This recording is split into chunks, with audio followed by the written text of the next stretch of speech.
voy a hablar sobre la pandemia de la corrupción para que todos tengamos claro, pandemia es una enfermedad que afecta a muchos países, a muchos, y afecta a muchas personas dentro de los países. Entonces, yo diría que la corrupción es una pandemia, porque afecta a muchos países y afecta a la mayoría de la gente.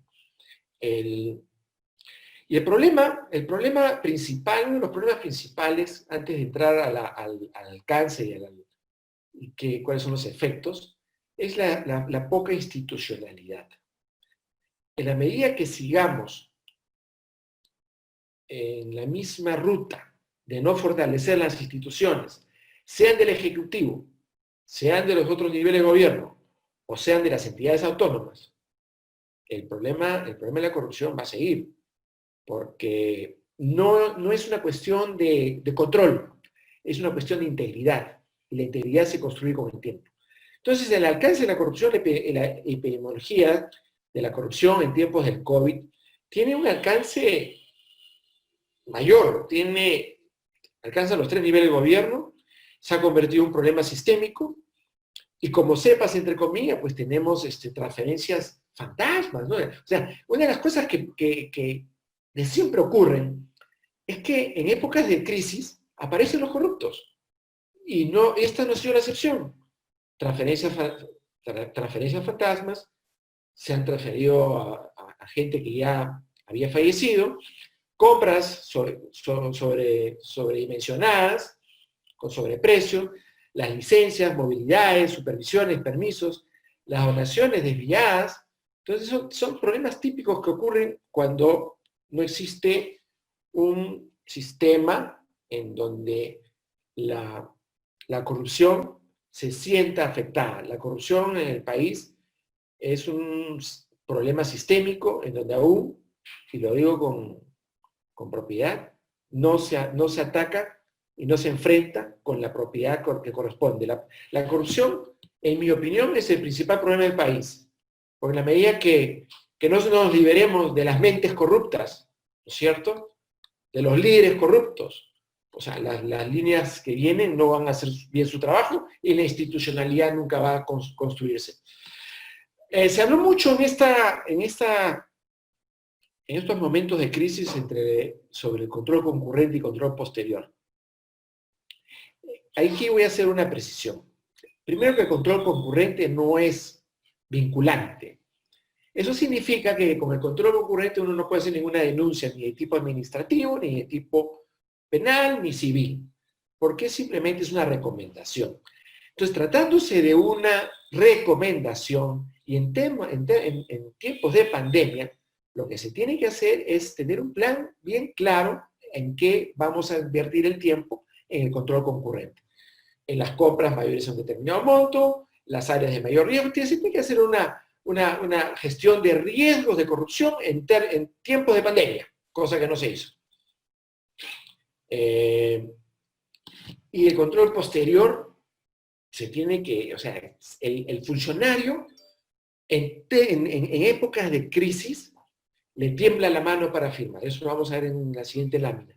Y por lo tanto, tenemos que dejar que actúe, pero no que actúe indiscriminadamente, que sepa muy bien que le va a llegar el control posterior. Y ahí sí, el control posterior sí tiene las características de ser vinculante y pueden hacer las denuncias del caso. El miedo a firmar. ¿En qué consiste el miedo a firmar? Ministros, funcionarios tienen miedo a firmar. Miedo por esconder la corrupción, o sea, la corrupción misma. Un corrupto, cuando va a firmar un documento, se preocupa muchísimo de ver si es que lo van a identificar o no en la auditoría posterior.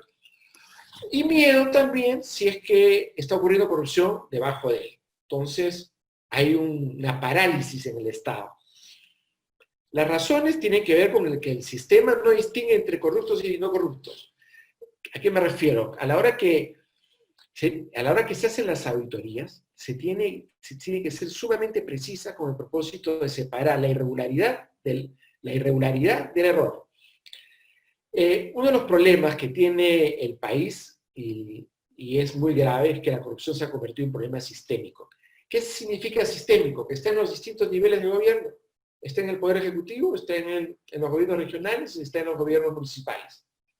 Y por lo tanto, y no solamente está en los niveles y la corrupción no tiene un nivel alto, sino también puede ser de la pequeña corrupción.